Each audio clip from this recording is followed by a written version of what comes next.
Hello, my name is Ash, a counselor in training. This is my Relatable study podcast for individuals who need help studying for their NCE, CPCE, and other related counseling exams. I'm going to go through many questions from multiple resources and make the answers relatable to both you and me. So get your listening ears on and let's get studying. The sensei motor is to Piaget, as oral is to Freud, and as blank is to Erikson. A. Integrity versus despair. B. Kohlberg. C. Trust versus mistrust. D. Play therapy. The answer is C. Sensei motor is to Piaget, as oral is to Freud, and as trust versus mistrust is to Erikson. These first three stages are within the infancy years of children, and they are learning how to understand their world, trust that their basic needs are being met, and are exploring through their senses, such as their hands and mouths. What is normalization?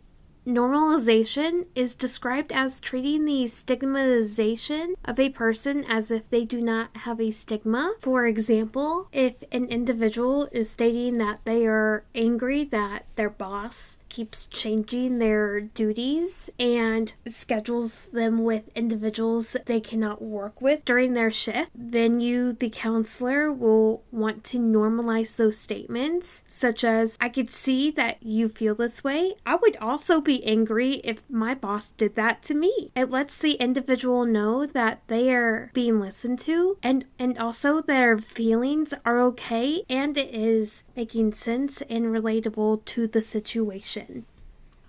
What is an important consideration when determining a client's level of care? A. Medical necessity. B. Treatment goal. C. Diagnosis. D. Ability to pay.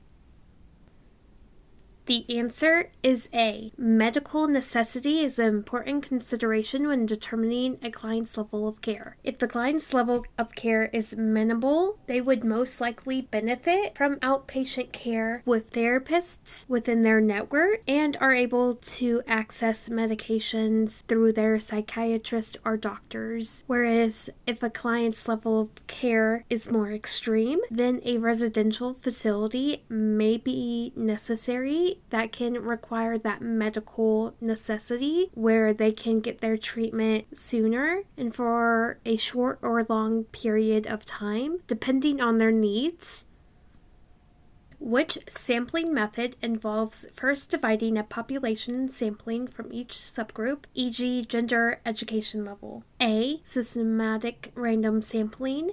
B. Cluster sampling. C. Simple random sampling. D. Stratified random sampling.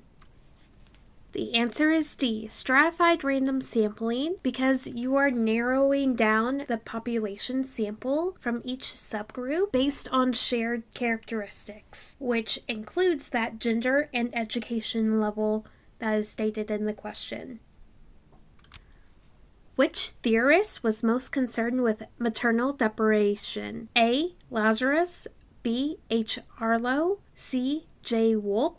D. Ellis. The answer is B. H. Harlow was the theorist with the most concern with marital deprivation because of his experiments with rhesus monkeys. Remember the wire and cloth surrogate mothers experiment? That is one of the experiments Harlow did with maternal deprivation. That is all 5 questions. Thank you for listening. Keep calm and study on.